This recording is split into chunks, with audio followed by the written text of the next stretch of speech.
pour en finir avec l'atelier de lecture sur le roman de Laurent Godet, La mort du roi de Sangor, je voudrais revenir avec l'activité 10 sur l'ensemble des péripéties et le dénouement, la situation finale, et faire particulièrement attention au personnage de Samilia, cette princesse qui du coup crée le parallèle avec notre princesse de Clèves dans cet objet d'étude du roman, et sur cette thématique de individu, morale et société, notre parcours qui nous invite à questionner ces deux personnages féminins et tout ce qui leur arrive. Alors, au niveau des péripéties, on avait déjà vu précédemment qu'il y avait différentes quêtes qui se tissaient, puisqu'à partir du moment où le roi de Sangor est mort, il y a cette rupture de tout le clan de Sangor, il y a cet éclatement qui déclenche d'une part la quête de Suba à travers tout le continent pour aller construire les 7 tombeaux de son père, qui déclenche également l'embaumement du corps de Tsongor qui va finir dans les catacombes du palais avec Katabolonga pour le veiller, et donc tout le dialogue entre le fantôme de Tsongor et Katabolonga, son serviteur, qui veille sur lui jusqu'à la dernière minute, et puis la quête de la guerre qui va rassembler l'ensemble de tous les hommes qui étaient impliqués, aussi bien les fils du roi de Sangor, Danga, Sako et Liboko, mais également Sango Kerim et Kwam, les deux prétendants qui se disputent Samilia. Forcément, Samilia, en tant que seule femme au moment de ce déclenchement de la guerre, puisque c'est elle qui est l'objet qui déclenche véritablement la guerre, fait preuve d'être une figure assez à part. Et donc c'est sur son destin à elle que je voudrais revenir, en lisant de manière expressive les extraits que je vous ai sélectionnés dans l'activité 10. Donc Samilia, dès l'Incipit, est un personnage qui apparaît comme soumis au destin, puisqu'on la présente non pas comme Samilia dans un premier temps, mais comme la fille du roi de Sangor. Ainsi, on voit bien que par la périphrase, il y a quelque chose déjà qui lui échappe, et qu'elle est un personnage qui va être soumis à l'autorité du père, et puis ensuite qui va être soumis à ce destin assez tragique, dans le sens où elle ne peut absolument pas contrôler ce qui arrive. D'ailleurs, à la fin de ce passage de l'Incipit, on voit cette abondance de cadeaux que tout le peuple de Masaba lui fait, comme une prière de bénédiction. Mais il y a quelque chose d'assez ironique dans cette phrase-là, puisqu'on voit bien que cet excès des préparatifs de son futur mariage qui d'ailleurs n'aura pas lieu, devient en fait véritablement une malédiction. Samilia du coup se retrouve vraiment prise dans les événements, dans ce retour de Sango Kerim qu'elle n'avait absolument pas choisi, dans la décision de son père de la marier à Kwam, décision qu'elle avait acceptée, mariage arrangé qu'elle avait accepté, mais où elle n'avait pas eu le choix non plus, et elle se retrouve au moment du début de cette guerre complètement indécise, en ne sachant pas quoi faire, en se disant que si elle choisit Kwam, elle sera fidèle à son père, mais elle déclenchera la guerre puisque Sango Kerim ne sera pas d'accord. Si elle choisit Sango Kerim, elle sera fidèle à sa promesse d'enfance, mais elle va déclencher également la guerre. Et donc elle débute ses premiers instants dans la douleur de ne savoir quoi choisir, et dans la douleur également d'avoir perdu son père qui s'est suicidé, puisque lui aussi avait compris qu'aucun choix ne serait satisfaisant. Ainsi, les batailles commencent avec les hommes, et elle observe les combats depuis la terrasse du palais. Elle voit le massacre qui est perpétré pour elle sans qu'elle le veuille, et elle est extrêmement partagée sur la conduite à tenir. On a alors un premier passage qui est fondateur dans cette tentative pour elle de reprendre les choses en main, de prendre des décisions alors que jusque-là elle n'en a quasiment pas prise par elle-même, et c'est l'extrait des pages 75 à 78. Je lis. À peine sorti de la mêlée, le corps encore fumant de l'effort du combat, Kwam se fit annoncer au palais. Il voulait réfléchir avec les fils Sangor à une stratégie pour vaincre Sango Kerim le lendemain. Mais dans les couloirs du palais, il rencontra Samilia, qui le pria de la suivre. Il pensa qu'elle voulait lui offrir des mets, un bain, 1000 choses pour qu'il oublie les fatigues du combat. Il la suivit. Elle l'emmena à sa surprise dans une petite salle où il n'y avait rien. Ni baignoire, ni table préparée, rien même où il puisse se laver les mains et le visage. Alors Samilia se retourna et son regard le fit sursauter. Il comprit que les épreuves n'étaient pas finies. « Quam, dit-elle, j'ai à vous parler. » Il acquiesça de la tête, silencieux. « Me connaissez-vous, Quam » demanda-t-elle. Il garda le silence. « Me connaissez-vous, Quam » répéta-t-elle. « Non, dit-il. » Il aurait aimé ajouter qu'il n'avait pas besoin de la connaître pour l'aimer. Mais il ne dit rien. « Et pourtant, vous vous battez pour moi, continua-t-elle. « Où voulez-vous en venir » demanda Quam. Et Samilia perçut l'énervement qu'il y avait dans sa voix. Elle le regarda, calmement. « Je vais vous le dire. » Quam savait maintenant avec certitude que ce qui allait suivre ne lui plairait pas, mais il ne pouvait qu'attendre et écouter. « Lorsque mon père m'a parlé de vous la première fois, Quam, dit-elle, je l'ai écouté avec de grands yeux d'enfant qui buvaient ses paroles. Il me raconta qui vous étiez, l'histoire de votre lignée. Il énuméra les splendeurs que l'on prête à votre royaume et je fus conquise d'emblée, je l'avoue, par le portrait qu'il faisait de vous. Le mariage fut décidé et j'avais hâte de vous connaître, une hâte sincère que même la douleur de devoir quitter les miens ne venait pas altérer. Mais la veille de votre venue, mon père m'annonça le retour de Sango Kerim et la raison de ce retour. Je n'aurai pas l'affront de vous parler ici d'un homme contre lequel vous vous êtes battu et que vous devez détester de tout votre être. Sachez seulement que ce qu'il a dit est vrai. Nous avons été élevés ensemble. J'ai de lui 1000 souvenirs, de jeux et de secrets partagés. Il était là, à mes côtés, aussi loin que je me souvienne. Le jour où il nous quitta, c'est à moi seul qu'il expliqua son départ. Il n'avait rien. C'est pour cela qu'il partit, pour arpenter le monde, conquérir ce qui lui manquait, la gloire, les terres, un royaume, des appuis, et revenir ensuite à Massaba, se présenter à nouveau à mon père et lui demander sa fille pour femme. Nous nous l'étions juré. Je vois que vous souriez, Quam, et vous avez raison. C'étaient des serments d'enfants, comme nous en avons tous fait. Des serments qui prêtent à rire car ils sont faits pour être oubliés. Mais ces serments-là deviennent terrifiants, croyez-moi, lorsqu'ils ressurgissent soudain dans votre vie avec l'autorité du passé. Le serment de Sango et Samilia. J'en sourirais comme vous si Sango Kerim n'était pas là, aujourd'hui, au pied des murs de Massaba.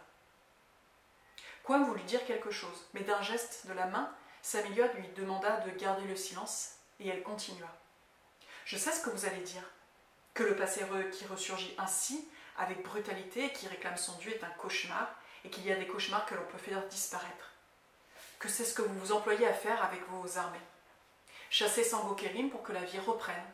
Je sais. J'ai pensé à cela également. Mais écoutez-moi maintenant et considérez ceci. Suis-je fidèle si je suis à vous? Sango Kerim appartient à ma vie. Si je reste avec vous, je trahis ma parole et je trahis mon passé. Comprenez-moi, Quam. Sango Kerim sait qui je suis. Il connaissait mon père. Il sait de mes frères des secrets que j'ignore. Si je viens à vous, Quam, je deviens étrangère à ma propre vie.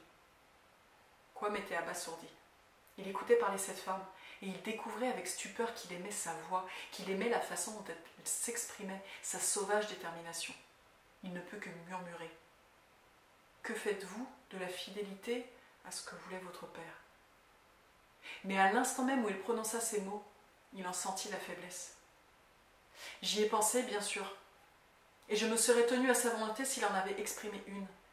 Mais il a préféré mourir plutôt que choisir. Il m'a laissé ce soin douloureux. J'ai pris ma décision. Je pars ce soir. Vous êtes le seul à connaître mon projet. Vous ne direz rien. Vous ne me retiendrez pas, je le sais. Je vous le demande. Je vais aller retrouver Sango Kerim. Tout peut finir demain. Rappelez votre armée, retournez en votre royaume. Personne n'est offensé. C'est la vie qui s'est jouée de nous. Rien d'autre. Il n'y a pas de bataille à livrer contre cela. Au fur et à mesure qu'elle parlait, Samilia était de plus en plus douce et calme. Mais plus elle parlait, et plus Quam sentait la colère monter en lui. Lorsqu'enfin elle se tut, il explosa. « Il est trop tard pour cela, Samilia. Aujourd'hui, le sang a coulé. Aujourd'hui est mort mon ami Tolorus. Et j'ai recueilli moi-même, entre mes mains épuisées, sa tête décapitée que les chevaux avaient piétinée. Aujourd'hui, j'ai été insultée. Non, je ne repars pas. Non, je ne vous laisse pas à votre passé. Nous sommes liés, Samilia, vous et moi. Au serment d'autrefois, je vous oppose la promesse que vous aviez faite de m'épouser. Nous sommes liés et je ne vous laisserai plus en paix. Je pars ce soir, répéta-t-elle, et c'est comme si je mourais pour vous. Dites-vous bien cela. Elle recula et se dirigea vers la porte de la salle. Mais Quam hurla de rage. Détrompez-vous, vous serez là-bas dorénavant. Soit, il y a donc une guerre à gagner. J'irai vous trouver. J'enfoncerai les lignes de ce chien. Je décapiterai ses amis et je traînerai son corps derrière moi pour que vous compreniez que je vous ai gagné. Il y a une guerre maintenant et je l'amènerai jusqu'au bout. Elle se retourna une dernière fois et dit à voix basse, comme si elle crachait par terre. Si c'est ce que vous voulez, qu'il en soit ainsi. Elle disparut, en serrant fort ses poings. Jamais Quam ne lui avait semblé aussi beau. Jamais elle n'avait eu autant envie d'être sienne. Elle croyait profondément à ce qu'elle avait dit. Elle s'était préparée à son discours. Elle avait pesé chaque argument. Elle voulait être fidèle. Elle y croyait. Mais tandis qu'elle avait parlé, elle avait senti monter en elle un sentiment qui ne parvenait pas à endiguer, qu'elle ne parvenait pas à endiguer, et qui démentait chacune de ses paroles. Elle revoyait Quam tel qu'il lui était apparu la première fois, comme une promesse de vie. Elle avait été au bout de ce qu'elle avait à dire, sans défaillir. Elle avait tenu. Mais elle ne pouvait plus douter qu'elle l'aimait. Elle disparut, en se jurant de l'oublier. Mais elle sentait déjà que plus elle s'en éloignerait, plus il l'obséderait. Donc ce passage il est fondamental puisque c'est le moment où Samilia choisit d'aller dans le camp de Sangokerim et fait le choix d'être fidèle à son passé, mais qui crée également pour elle un dilemme tragique puisqu'elle se rend compte qu'elle avait finalement oublié ce serment fait à Sangokerim et qu'elle était prête à épouser Quam véritablement et qu'en plus elle l'a aimé au premier regard quand il s'est présenté à son père et elle l'aime encore ici quand elle lui parle et lui annonce qu'elle le quitte. Donc il y a quelque chose véritablement qui est déchiré chez Samilia entre son sens du devoir et son amour pour Quam. Donc elle va dans le camp et assiste cette fois-ci aux différentes batailles livrées par Sangokerim et puis par son frère depuis le camp nomade en haut des collines. Elle regarde toutes ces batailles, qui voit également le moment où son frère va brûler Masaba et elle va voir sa ville natale s'enflammer avec horreur. Elle va même gifler d'ailleurs son frère qui revient fier d'avoir fait cela. Elle va également apprendre la mort de son frère Liboko qui défendait la ville et qui a été tué à l'intérieur des murs. Donc c'est une succession de souffrances et de journées qui se ressemblent toutes en voyant tous ces hommes qui, par sens de l'honneur et peut-être même aussi par absurdité, continuent de se battre pour espérer la gagner. C'est au fur et à mesure de ces batailles qu'on aboutit à l'extrait que j'ai sélectionné ensuite aux pages 122-125. Je lis. Quam sentit que la défaite était là, qu'il tomberait ici, avec Masaba, au milieu des cris de joie des assaillants. Alors, une nuit, sans dire un mot à personne, il se défit de son armure, endossa une longue tunique sombre et quitta la cité. La nuit était lourde et ne sentait rien. Il traversa une ombre, comme une ombre, la grande plaine qui avait été le lieu de tant de combats et monta vers les collines. Arrivé là, il se faufila à travers le camp avec pour seule arme un poignard. Il passa au milieu des hommes et du bétail d'un pas décidé et personne ne l'arrêta tant il ressemblait à un de ces guerriers voilés de Rasamilag. Il attendit encore un peu que le campement s'endorme et doucement, sans faire de bruit, il pénétra dans la tente de Samilia. Il trouva la fille de Tsongor allongée sur sa couche, enlevant patiemment les dizaines de barrettes qui tenaient ses cheveux. « Qui es-tu » demanda-t-elle en tressautant. « Quam, le prince des terres de sel, » répondit-il. « Quam » Elle était debout, les yeux écarquillés et la voix tremblante.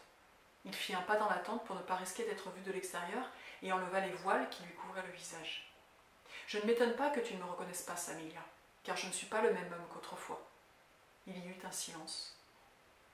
Quam pensait que Samilia allait lui poser encore une question, mais elle ne le fit pas. Elle ne pouvait pas. Elle était tétanisée. « Ne tremble pas, Samilia. Je suis à ta merci, reprit-il. Il te suffit d'un cri pour me livrer au tien. Fais comme tu le voudras. Peu m'importe. Je serai mort demain. » Elle ne cria pas. Elle contemplait cette figure qui grimaçait devant elle, sans parvenir à reconnaître l'homme qu'elle avait vu autrefois. Le visage rond, large et confiant s'était alors creusé et ridé. C'était une face sèche et anguleuse qui semblait sous l'emprise de la fièvre. Seul le regard était le même. Ce même regard, oui, qu'elle avait croisé au pied de la dépouille de Tsongor, ce regard qui la mettait à nu. « Tu le sais, non, reprit-il, ils ont dû te le dire. Nous agonisons doucement à Masaba. Demain sûrement, tout sera fini. Et c'est sur des pics que tu verras défiler la longue colonne de nos têtes. C'est pour cela que je suis là. Pour cela, oui. Que veux-tu ? Demanda-t-elle. Tu le sais bien, Samilia. Regarde-moi. Tu le sais, n'est-ce pas ? Elle le sut, en effet. À l'instant où elle croisa à nouveau ses yeux, il était venu pour elle. À travers les tentes ennemies, il s'était faufilé jusqu'ici pour la posséder. Elle le sut, et il lui sembla évident qu'il devait en être ainsi. Oui, il était venu à elle, la veille de sa mort, et elle sut ce qu'il voulait. Et elle sut que ce qu'il voulait, elle le lui donnerait.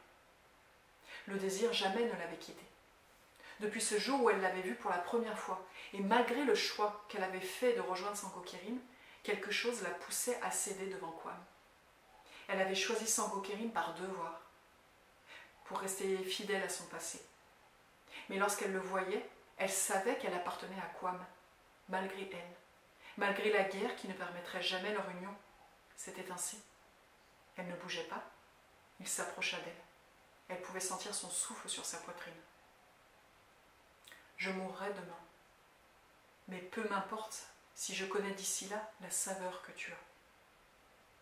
Elle ferma les yeux et sentit la main de Quam lui enlever ses habits.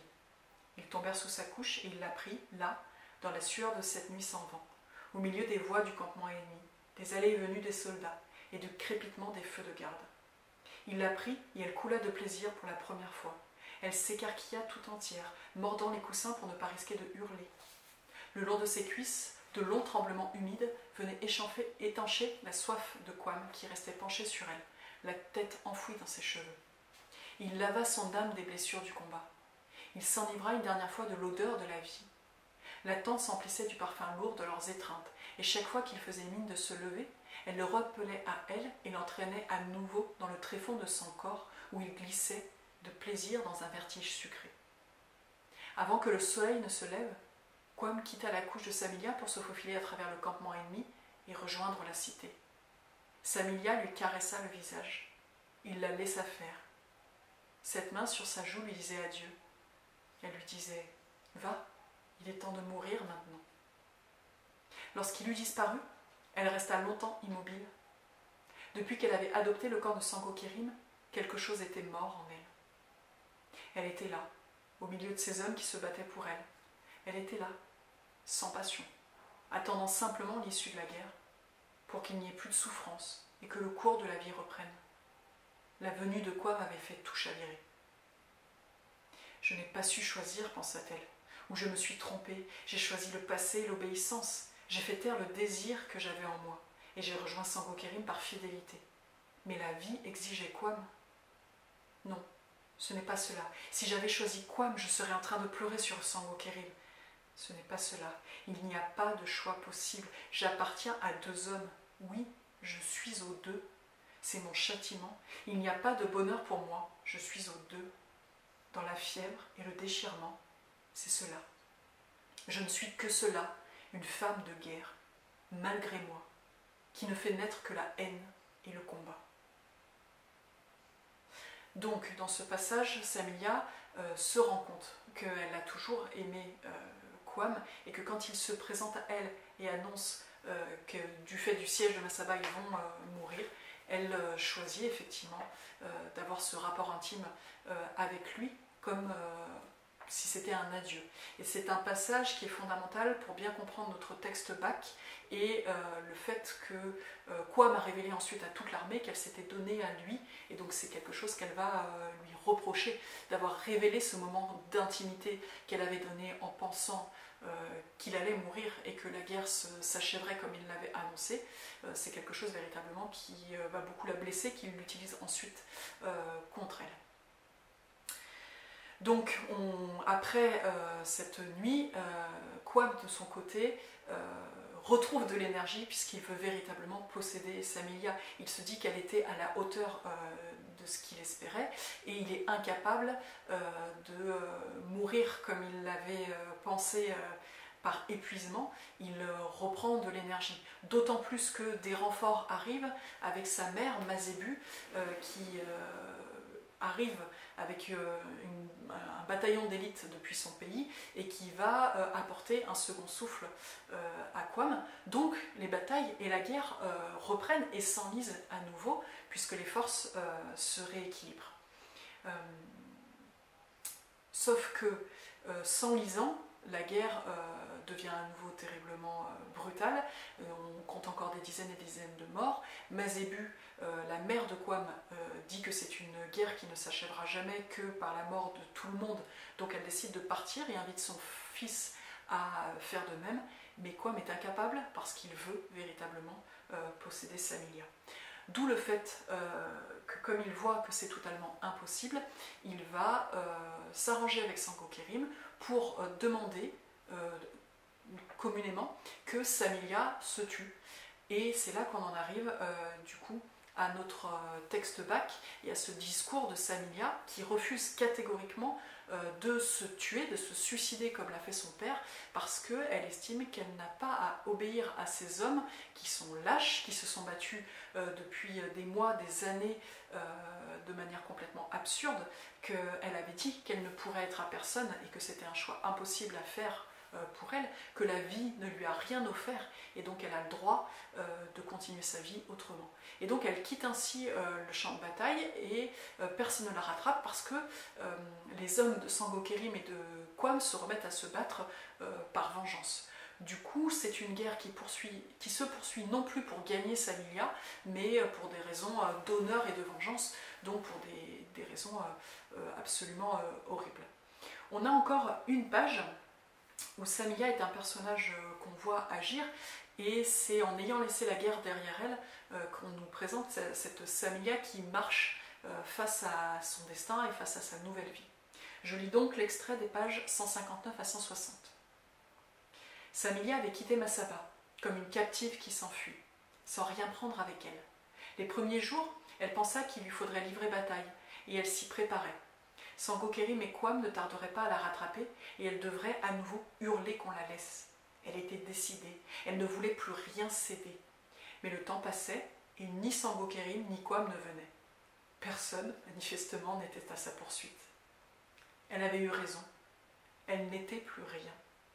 Au début, c'est pour elle qu'ils avaient commencé la guerre, mais dès le premier mort, dès le premier homme à venger, elle n'avait plus été l'enjeu des combats. Le sang appelait le sang, et les prétendants avaient fini par l'oublier. Personne n'était à sa poursuite que le vent des collines. La vie, dès lors, ne fut plus pour elle qu'une longue errance nomade. Elle allait de village en village, ne vivant que de l'aumône qu'on lui faisait. Sur les routes du royaume, les paysans s'arrêtaient de bêcher la terre pour regarder passer cette étrange cavalière. Ils contemplaient cette femme en noir qui allait tête baissée. Personne ne s'approchait, elle traversait des pays entiers, sans jamais parler, sans jamais implorer de la vie autre chose que la force de continuer. Elle vieillit sur les routes, allant toujours tout droit. Elle finit par atteindre les limites ultimes du royaume, et sans même s'en apercevoir, sans un regard pour ce continent qu'elle quittait, elle passa cette dernière frontière, s'enfonça dans des terres inexplorées. Allant plus loin encore que n'avait été le roi de Songor dans ses jeunes années, laissant s'effacer derrière elle les terres natales du royaume et leurs saveurs passées. Alors vraiment, elle ne fut plus rien. Elle n'avait plus ni nom ni histoire. Elle n'était pour ceux qui la croisaient qu'une silhouette étrange à qui l'on ose à peine parler et que l'on regarde passer avec le sentiment confus qu'il y a en elle quelque chose de violent qu'il vaut mieux éviter. On priait pour qu'elle ne s'arrête pas. Et Samilia jamais ne s'arrêtait. Elle avançait têtue sur les routes et les chemins, jusqu'à n'être pour tous qu'un point qui disparaît au lointain. C'est donc le dernier passage où on voit Samilia agir et où on la voit donc quitter les terres de son père de la même manière qu'elle quitte finalement l'intrigue de notre roman. Mais il y a quelque chose de cette force de vouloir avancer et de vivre sa vie, même si c'est une vie de malédiction. En tous les cas, il y a quelque chose qui donne sa détermination à aller de l'avant et à échapper à l'horreur de la guerre qui fait rage encore derrière elle. Voilà donc pour le dernier extrait où Samilia apparaît en tant que personnage dans notre histoire, puisque à partir de là on ne la reverra plus. C'est Suba qu'on va finir de suivre et c'est également la fin de la guerre pour aboutir au dénouement. Donc le dénouement est double, d'une part la guerre qui s'achève avec les hommes qui s'entretuent jusqu'au dernier, dont on voit les cadavres joncher la plaine de Masaba, et d'autre part Suba qui a enfin trouvé le dernier tombeau de son père dans ce palais de pierre dans les montagnes du nord, qui va revenir chercher la dépouille, apprendre ce qui s'est passé auprès de Katablonga et aller enterrer décemment son père, lui donnant le repos éternel qu'il attendait jusque-là. On aboutit donc à la situation finale et à la dernière page du roman qui nous sert d'excipit, où Suba s'interroge sur le sens des événements qui ont formé sa vie et il réalise que maintenant qu'il s'est acquitté de la promesse à l'égard de son père, il va pouvoir mener sa propre vie. Et à qui il pense dans ce moment-là? Il pense à sa sœur, il pense à Samilia qu'il a appris être partie sur les routes, et donc il projette de construire un palais tellement somptueux que sa sœur pourrait en entendre parler et donc pourrait lui revenir. Et donc c'est comme ça que ce roman tragique s'achève finalement sur une note d'espoir de ce retour de Samilia. Voilà à peu près pour l'atelier de lecture, donc je vous invite à bien reprendre tout ça, puisque je vous rappelle que vous pouvez choisir La mort du roi de Sangor comme roman pour la deuxième partie de l'oral, et je pense qu'il est fondamental que vous puissiez vous interroger du coup sur ce personnage de Samilia, son lien avec la princesse de Clèves, que vous fassiez aussi le parallèle avec les mythes antiques que je vous ai fait travailler, et donc la Hélène de Troie, et que enfin vous puissiez avoir des arguments un peu riches et un peu intéressants pour nourrir une éventuelle deuxième partie de l'oral. Bon courage!